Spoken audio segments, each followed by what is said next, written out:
I'm Eddie. And we are The Trick-or-Treaters. This week, Sex Drive. Rated and unrated version. Now, this is one of those rare movies where there's actually a difference. The runtime on the rated version, 109 minutes. So we're talking an hour and 49 minutes. The unrated version is 2 hours and 9 minutes. So you actually get 20 more minutes for the unrated version, which is rare. Usually extended stuff like that, where there's extra time difference. A lot of the times they're not just labeled unrated, it's labeled director's cut or something. 2008, Summit Artwork and Supplementary Material. 2009, Summit Entertainment. So this came out when I was towards the end of high school, and I didn't see this till we watched the unrated version. I've not seen the rated version at all. Yeah. DVD, I they would did not love make it to on sit Blu-ray. and watch the rated version just so I know what was added. Besides the obvious multiple green screen naked women. Movie is not for young audiences. No, do not show this to your kids. 16 at a minimum. Yeah, you know, if you're a teenage boy, you're gonna enjoy this film. Yes. It's funny. I was telling you a story where I had bought this movie and watched it, and one time I was showing some of my college friends, and it froze on a scene where there's a topless woman, and my friends gave me a hard time about that, and it was funny. But it didn't freeze this time. It actually played all the way through. The rated version, since I watched the unrated first, when I tried to watch the rated, you can tell they cut out so many words that sometimes it actually skips full scenes because of the way they changed it. Yeah. To me, the unrated actually is better. But they do give you a warning at the beginning of the unrated version. That was funny. The warning they gave itself, that was funny. So, basic summary.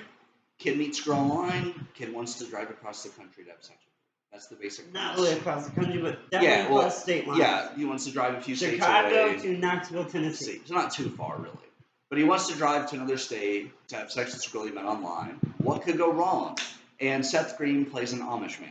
Those are the two things that to me are the selling points of the film. So you have Ian, who's kind of I would describe him as very awkward. He did, yes. Then you got the girl best friend. I mean, this movie definitely has the cliches. And then you have his best friend Lance. Who's a player. He's a player, but he's also kind of chill and vibes well with everybody. Then you have his crazy brother who's always giving him a hard time. Yeah, and always gives him a hard time. And there's other people, but it has it's one of those comedies where there's actually a good story, but there's a lot of laughs on the way. Yes. And the laughter doesn't feel forced. It doesn't feel like they're trying too hard. It legitimately is funny. Yes. And granted, it's not everyone's cup of tea. A lot of people could watch this and be like, what is this rubbish? I think I've watched it at least 4 or 5 times now. I forget how I came across it originally. It was randomly either somebody rented it, like my dad, or it was on TV, but I remember just liking it so much that I had to buy a copy. And it's cheap. I told you online it might be like $10. I thought it was used. No, mine was new. I got it on Amazon. When it skipped, that may have been the player or something you were playing around. I think at the time I had a 360 and it was getting ready to go out anyways. That could be it. It could have been that, or no, you know what? Actually, no. If I was showing it to my friends, it could have been on an old DVD player my dad had, which that one skipped occasion. So yeah, you're right. It could have been the player. So this is one of those rare comedies where you, like I said, you actually have a good story and there's a lot of laughs on the way. And it is one of those comedies where there's a build up to it, so it does start out a little bit slow, but not too bad. Yeah, level of humor, American Pie. I told him it was an American Pie sort of film without being American Pie. Very raunchy, a lot of cussing. Definitely, yeah, sure. Teenage boy humor. And we have not grown. As older I get, the more I just laugh at that kind of stuff. Most people that I encounter have agreed my maturity level peaked at about 12 or 13. Going back and watching some of this stuff I watched and catching the adult jokes is funny as I was like, how did that slip past me as a kid? Well, they say stuff in such a way to where if you were a certain age or younger, you wouldn't get it.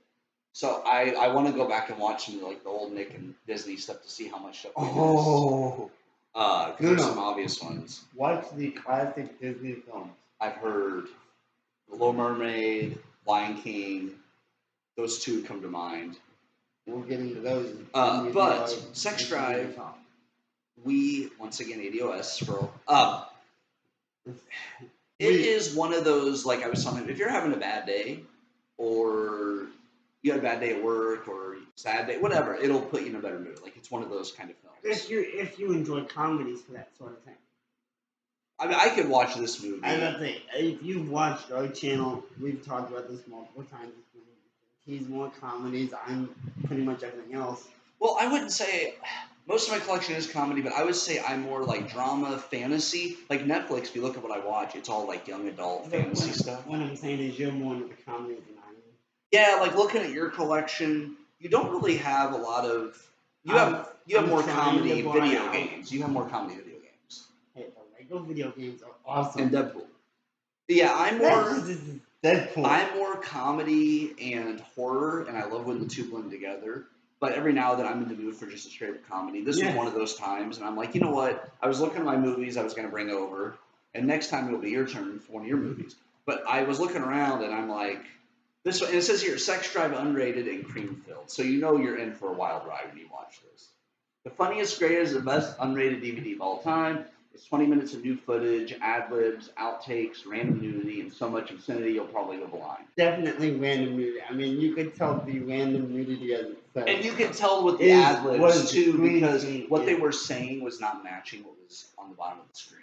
Yeah, because we try and keep the volume low because it's an apartment building and all that. So you could tell, like, the audio didn't always match the subtitles. And it's kind of a quieter film, depending on what kind of TV you have. Like, I noticed, like, on mine, too, it's a little bit quiet. You have to turn the volume up, and then it has a few loud moments, but it's not too bad. I mean, we got a pretty good balance on my setup here. Yeah. But it was a great movie. It was fun. It's one of those just pop in, enjoy it, laugh. I'm trying to think who this is for. I would say definitely if you have guy humor. Guy humor, teenage boys.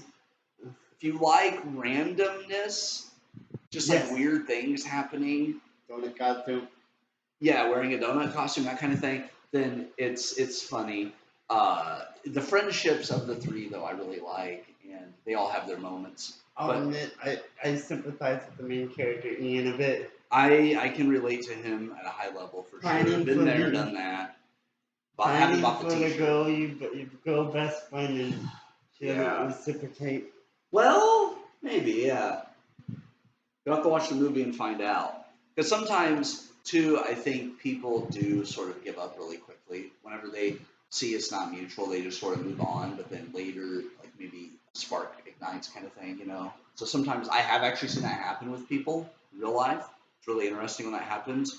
But because we were talking about personal things, and I didn't realize how much we could relate to this character, but he's very relatable. He's very likable. Like, he's a good dude. And I think we've all had our moments where we're Ian. I definitely have had a lot of moments like him. And it's a fun movie. I would say it's for, like you said, definitely guys, teenage boys. Some girls would like this, too. I know members of my friend circle would find this hilarious. I think Metagaming Ghost will be like, what the hell? Metagaming Ghost. She'd laugh, but she'd probably... She would look at us, wonder what the hell we're watching, and then laugh her butt off. I was watching this with a friend of mine. I think I was watching this with somebody, and someone else came into the room, and they go, what in the hell are you watching? Because they always have to enter at the worst scenes, right? Don't you? I think the scene they walked in on was a certain mall scene with a certain appendage, and they just kind of looked at me, and it's like whenever one of the people in my theater group says, "Leave the judging to Jesus," because it's always like that, right? You watch a 2-hour movie and it's dead silent, and somebody has to walk in at the worst possible scene they could walk into. I mean, not in movies, video games. The Grand Theft Auto loading screens. I have a Grand Theft Auto story for you guys real quick. Segue off this. My buddy Dusty and I were so bored we didn't know what to do. We started watching Grand Theft Auto TV in the game, and they were talking about she had boobies made out of rubies, and Dusty yelled, "Ruby boobies!" And his dad goes, "Shut the hell up." And then there was a scene where the dog crawls up the leg and goes into the underwear. He goes, "Oh my God, her snatch just ate the dog." and we were dying. Did I mention Seth Green plays an Amish guy in this? By the way, Rom Springer! And then the chickens. Like, this has something for everybody. Like, just when you think that the laughs are going to stop, there's more. And like I said, it doesn't feel forced. It actually fits in with the story. And I mean, even saying Seth Green, and you know you're expecting, okay, maybe childish humor. I would say don't show this to anyone who is really, really mature. Don't show it to them. And if you're going to watch it, make sure any little kids are passed out or out of the house. I would say this might be good, like, if you're having refreshments after church with the adults in the church room. Oh, gosh. This would be, no, I'm kidding, don't do that. You gotta have a little humor, right? That would be fun. I would not show this to my people at church. Has Janet seen this? No. We'll show her the rated version. We'll watch you, that way you can see the rated. And we'll show it to her and see what she thinks. So that's the thing. But anyways, yes, you can believe in God and still watch movies like this. It's okay, guys. How scandalous sex in movies. You believe this? There's a lot of funny stuff, a lot of like witty humor, and there's also like you said, the cliches are very evident in this film. I enjoyed this one. This is one I had to add to the collection as soon as I saw it. I went online and bought it when I want to say I was in college, and I was using Amazon a lot back then. Like, I was going to Edwardsville for college, right? So I would order stuff and have it sent to my grandma's. I didn't want to go to my parents. So I wouldn't know. And she would just leave it wrapped. Like, she would never open the packages, and they would just set it for me in a box. So when I would go there, I'd have like video games and movies I had ordered online, and that way no one else knew what I was doing. So I bought movies, and that, I think that's why I'm movie collecting. I would get movies. Well, actually, we'll do a video on this next. We're gonna do I can't talk. Our next video we're gonna do, spoiler alert, is going to be on what got us like starting collecting movies, and like maybe when we started, if we can remember it, and sort of random physical media topics and stuff. But yeah, overall, this movie I give it 2 thumbs up. It's an A+ in my book. It's one of my top movies. They broke the fourth wall repeatedly. That's only in the unrated version, but yes, there's a scene where they're like looking back, like, "What are you doing?" And it shows the camera crew hanging out, and just it just makes it more. Oh no, I was talking about the scene with Mary and. Oh yeah. You guys need to watch this. I think it's a must-watch for comedy fans. If you like things like, I'm trying to avoid spoilers. If you like Grandma's Boy, if you like the American Pie films, if you like the road trip films. Strange Wilderness, which we need to watch that way. Hot Rod, that one's about a guy who wants to become a stuntman. That's my all-time favorite comedy. Okay. Grumpy Old Men, but that's a little bit older person humor, but I still love those. But yeah, if you like wacky comedy, this is for you.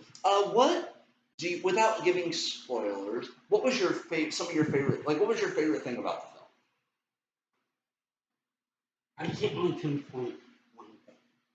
I will say my favorite thing. The whole bit at the beginning with the donut costume. Sorry about that. I got an alarm on my phone that I don't need. The donut talking. Yeah. Okay. It's not really a spoiler. Every time this guy's in the donut costume, out of reflex, he keeps working the mouth. Even in serious situations where he shouldn't be working the mouth, he's working the mouth. And one of his friends like, "Dude, you're working the mouth." I don't give a shit. My favorite thing is probably the friendship of Ian and Felicia. Yes. I've had a friendship. I wouldn't say it was quite there as far, because I was in college, so it wasn't like when they were in high school and doing stuff. So, but I've had a friendship, I would say, similar to Ian and Felicia's, and it didn't go the way the movie goes with everything, but it's one of those things where you look back and go, I could have seen maybe where it would have went there, but I like that dynamic, and I love the Amish in the film, because you don't see a lot of representation of Amish in movies. What makes that whole big great is Seth Green.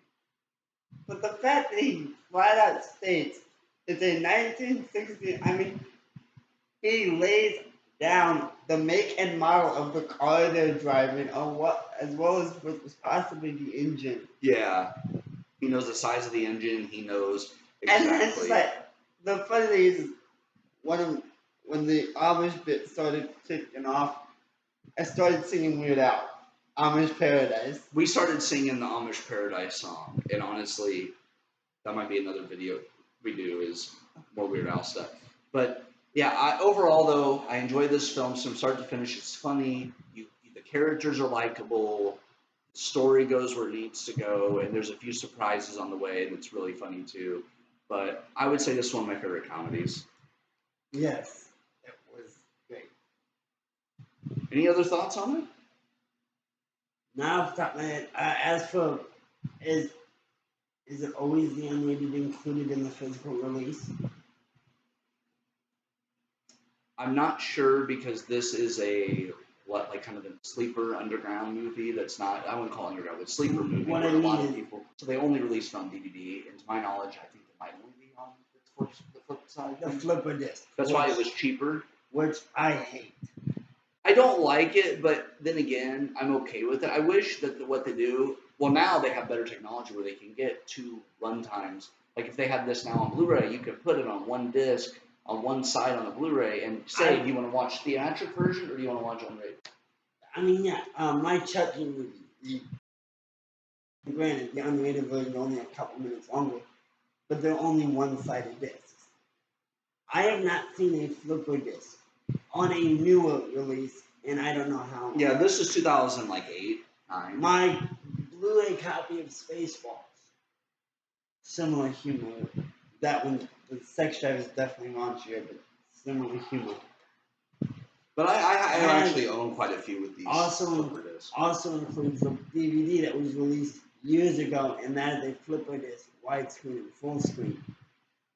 Matter of fact, I think that no, my 50 horror film collection, I believe, are flipper discs too. By the way, I love That's a when we 12-disc review set. movies. I love whenever we're looking at movies. I just noticed something new on here. Well, here's Roger Ebert's review. Oh, This movie doesn't contain offensive language. The offensive language contains in the movie. But at the very bottom, I never noticed it. There's a little star. It says, "Seriously, you're reading this small type? Wow, nothing better to do, huh?" That's funny. And I'd never noticed that until now. And I've owned this copy for years. Like, it's an all-time favorite of mine, and it's Funny things they slip like that either into the disc menus or on the cases of movies. okay.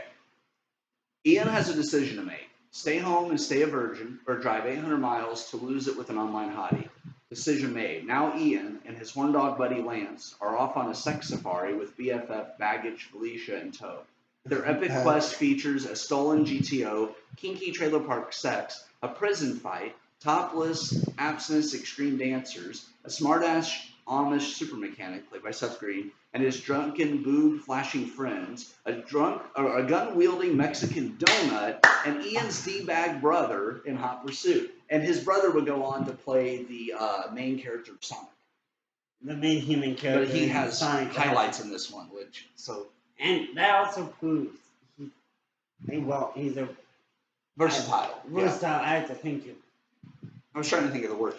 Yeah, he is. He can play comedy, and in Sonic, there is comedy there too. I mean, yes, there's comedy, but it also proves that he can be a bit mature. That was the first thing I had seen him in. Sonic was the second, so any of his other projects, I'm sure. And I tell you what, I really like the actress that plays Felicia, Amanda Crew. She's awesome, and nice to look at. Josh Zuckerman, who played Ian, he actually is in a show on Netflix. It was on a different streaming service first, but it's called School Spirits. If you like that one, that's about a girl. It was on Paramount Plus, I believe. Yeah, it came there first. Netflix. That is about a girl, Peyton List, who wakes up, finds out she's a ghost, but doesn't know how she died. And she's got to solve her own murder. Don't spoil it. It's great. It's great. Because I've only seen a few episodes, and I do enjoy what I saw. Clark Duke, who plays Lance, he was in the Hot Tub Time Machine film. First one's great. Second one, So that's the problem with these comedy movies like that. They'll hit the nail on the head. The first one will make money. They'll be like, okay, people enjoy it, so they go to make a sequel, and the sequel falls flat. I'm glad they did not do a Sex Drive 2. Because it's one of those, you get it right the first time, you don't need another one. The only thing that could have worked if they would have done instead of a Sex Drive film, if it would have been like, Where Are They Later kind of thing, and it wouldn't have been as entertaining, I don't think. Because of the age group, it worked perfect. They're young. They're Amish. Rumspringa! Yeah. Woo! But guys, we hope you enjoyed the review this week. Granted, this is a bit of an older film, so if you understand why we keep going Rumspringa, It's in the film. it's in the movie. And it's honestly one of the highlights, which there are a lot of in this film. There's not very many scenes that I feel like are filler scenes. I feel like they all Oh, sort of... no. That's the beauty of shorter comedies like that, is they don't need the filler scene. No. Even some of my big action movies that I adore and I go out of my way to get the extended cuts or what, director's cuts or whatever, you can tell there's filler scenes. Yes. That you can realize, okay, there's a reason this was cut. So we will see you in our next video. We're going to talk about movie collecting in general. So stay tuned. I don't have anything else to add to you. No. That's all for this week, guys. Yep. See you in a bit. Stay weird. Stay really weird. And it's showtime.